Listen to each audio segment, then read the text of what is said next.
एक बहुत ही लाजवाब और बेहतरीन डेज़र्ट रेसिपी शेयर करूँगी।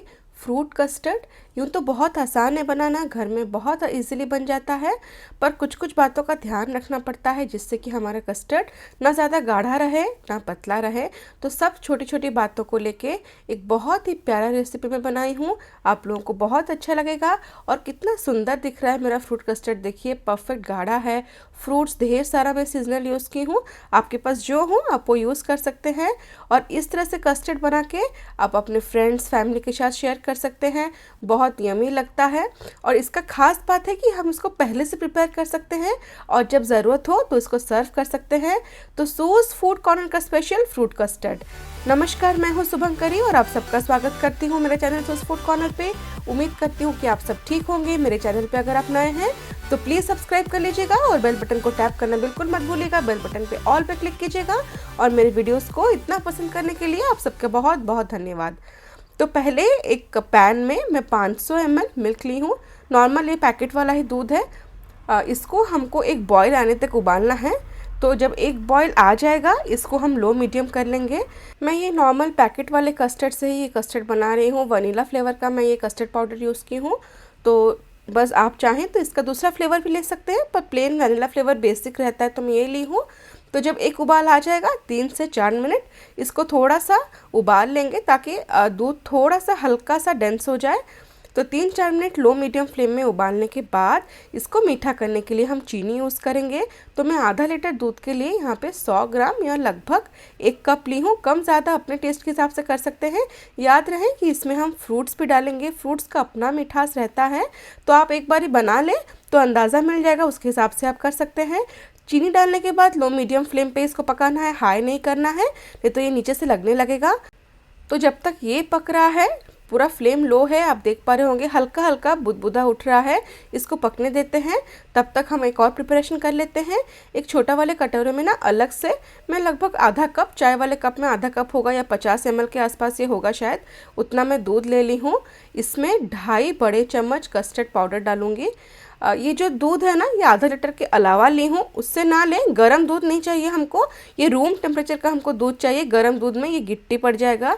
तो बस इसको अच्छे से इस तरह से धीरे धीरे घोल के मिला लेंगे ताकि जो कस्टर्ड पाउडर हम ली हूँ ना उसको अच्छे से ये अंदर समा जाए। तो जितना स्मूथ ये रहेगा उतना अच्छा हमारा कस्टर्ड बनेगा। यहाँ पे एक और ट्रिक बता रही हूँ। तो इसको ना मैं इस तरह से क्रीमर में ट्रांसफ़र कर ली हूँ, आप चाहे तो एक ग्लास में कर सकते हैं ताकि हमको दूध में मिलाने में ना आसानी हो। मैं बताऊँगी कैसे। तो देखिए तब तक हमारा 2 से 3 मिनट हो गया। दूध जो है चीनी के साथ अच्छे से थोड़ा गाढ़ा हो गया है। अब फ्लेम तो हमारा पूरा लो था, अब दोबारा चेक कर लें कि फ्लेम लो रहे और थोड़ा थोड़ा जो हम कस्टर्ड घोले थे ना दूध में उसको डालते जाए और कंटिन्यूअस हिलाते जाए। बहुत इंपॉर्टेंट टिप है, इसको बिल्कुल अनअटेंडेड नहीं छोड़ना है। अगर आप डाल के छोड़ देंगे तो नीचे ये बैठ जाएगा। तो आप देखिए, इसलिए मैंने बोला था कि मैंने क्रीमर में उसको डाल दिया था। आप चाहे तो ग्लास भी यूज़ कर सकते हैं ताकि हमको इस स्टेप में करने में कोई दिक्कत ना हो, आराम से पोर होता रहे। कटोरे में डालने से क्या होता है ना वो फिर बहने लगता है तो हमारा अटेंशन डाइवर्ट हो जाता है। तो इसलिए ये ट्रिक बहुत काम आता है। तो धीरे धीरे सारा मैं डाल दूंगी, देखिए। और धीरे जैसे जैसे आप डालते जाएंगे ना ये गाढ़ा होते जाएगा, आप इसको घोलते रहेंगे तो ये और क्रीमी बनता जाएगा। एक और इम्पॉर्टेंट टिप यहाँ पे मैं शेयर करती हूँ। ये जो आप कस्टर्ड मिलाएंगे ना जैसे जैसे पकेगा साइड से आप स्क्रैप करते जाइए, जैसे मैं कर रही हूँ ना बिल्कुल ऐसे। नहीं तो साइड से क्या होगा ना बहुत मोटा लेयर बैठ जाएगा तो और वो धीरे धीरे जलने लगेगा। और देखिए 3 से 4 मिनट मैं इसको लो मीडियम फ्लेम पे पका ली हूँ। हल्का सा बस इसको तेज की थी, लो से मीडियम की थी और ये इवेंचुअली गाढ़ा हो गया है।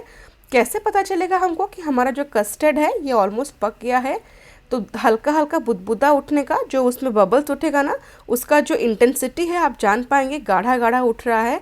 एक तो ये है, और दूसरा ना जिस कच्छी से आप इसको घोल रहे होंगे पलटा से उसके पीछे आप चेक कर सकते हैं।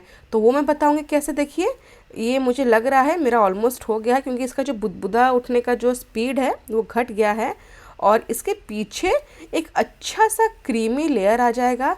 मैं आपको दिखाती हूँ, देखिए कलर भी बहुत प्यारा आ गया और इसके पीछे देखिए कितना मोटा एक लेयर बैठा है। इसका मतलब हमारा कस्टर्ड परफेक्ट है, गिर नहीं रहा है, बह नहीं रहा है।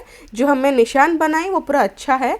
तो बस इसको गैस ऑफ कर लें और एक खुला बर्तन में मैं निकाल ली हूँ इस तरह से। इसको अभी रूम टेम्परेचर पे ही पंखा के नीचे रख दूँगी ताकि ये थोड़ा रूम टेम्परेचर पे आ जाए। ये भी बहुत गर्म है। जब तक वो रूम टेम्परेचर पे आता है तब तक फ्रूट्स देख लेते हैं हम। मैं यहाँ पे कुछ मिक्स्ड फ्रूट्स ले ली हूँ, जो मुझे मिला मैं वो ले ली हूँ। कुछ अनार ले ली हूँ, हरे वाले अंगूर जो होते हैं ना वो ली हूँ, छोटे छोटे टुकड़ों में काट दी हूँ बाइट साइज पीसेस में। कुछ कीवी ले ली हूँ और यहाँ पे बनानास ले ली हूँ, केला ले ली हूँ और ब्लैक वाला अंगूर जो रहता है ना, काला वाला अंगूर, वो ले ली हूँ। कुछ सेब ले ली हूँ। बेसिकली आप वो फ्रूट्स डालें जो हार्ड हो, पानी वाला फ्रूट्स ना डालें, जैसे कि तरबूज हो गया, पपीता हो गया, तो वो हमको नहीं चाहिए। तो हमारा फ्रूट्स कट के तैयार है। और तब तक देखिए कस्टर्ड का क्या कंडीशन है। जब हम रखे थे इसको ठंडा होने के लिए पतला लग रहा था, पर रूम टेम्परेचर में ही ये कितना अच्छे से मतलब बेस हो गया, परफेक्ट गाढ़ा बना है, एकदम ऊपर लेयर जमा है। तो इसको अच्छे से मिला लेंगे। एक और तरीका बता रही हूँ, देखिए इस तरह से मैं पोर करूँगी ना, तो जो मैं पोर कर रही हूँ ना वो उसके ऊपर बैठ जाएगा। अगर पानी टाइप का रहेगा ना तो इस तरह से कभी नहीं होगा। ये उसके ऊपर बैठ रहा है, मतलब उसका बॉडी है। तो हमारा जो कस्टर्ड है वो पूरा परफेक्ट बना है।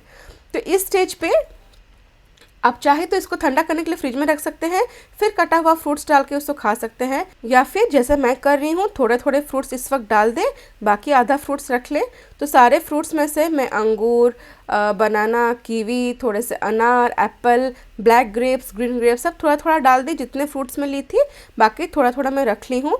तो थोड़ा थोड़ा फ्रूट्स डाल के इसको मिला लें, अच्छे से मिला लेंगे और उसके बाद फ्रिज में रख लेंगे लगभग 2 से 3 घंटा। हाँ, अगर आप 2 से 3 घंटा कस्टर्ड रखेंगे फ्रिज में तो उसका जो रिज़ल्ट आएगा ना ऑसम होगा।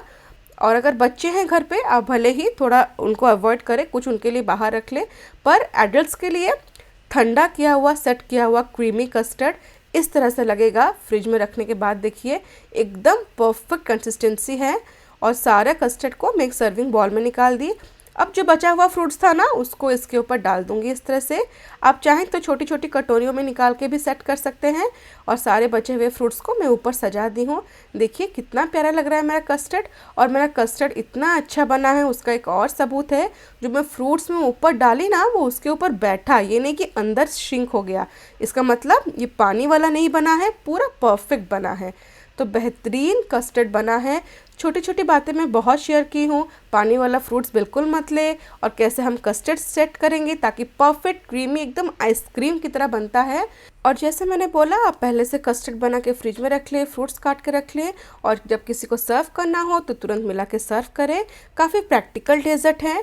तो उम्मीद करती हूँ ये वीडियो मेरा आपको अच्छा लगा होगा। अच्छा लगा होगा तो लाइक कीजिएगा, सब्सक्राइब करना बिल्कुल मत भूलिएगा। तो मिलते हैं अगले वीडियो में, तब तक stay safe, love life and happy fooding.